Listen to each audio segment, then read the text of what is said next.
वालेकुम सलाम। इस्माइल मेरा नाम।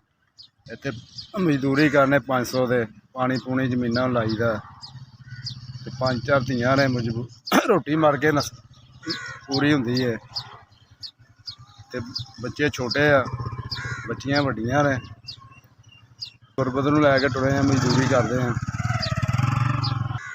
घर तो थोड़ा जिहा है 2 मरले वो भी रजिस्ट्री मेरे नां नहीं हैगी।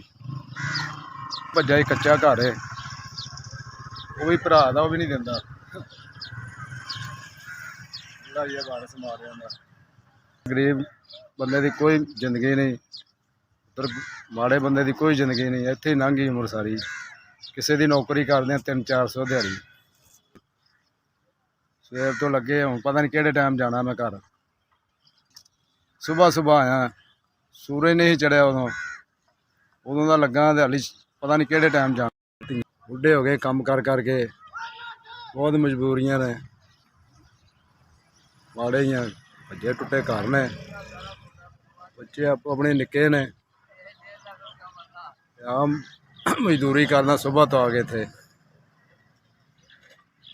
पानी पूनी लाई दा कोई दिहाड़ी ते किसी दियां पैलियां च काम करने रोटी नहीं पूरी होंदी।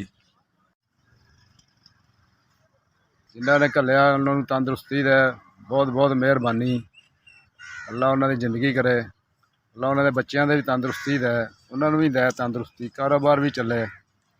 गरीब की पहली बार जिंदगी मिलया 5000 उन्होंने अल्लाह होर दवे अल्लाह ताला उन्होंने सेहत दवे तंदुरुस्ती दे उन्होंने बच्चों के कारोबार च बरकत पावे सब तंदुरुस्ती दे। SBS सानू माड़ियां 5000 पहुँचाया।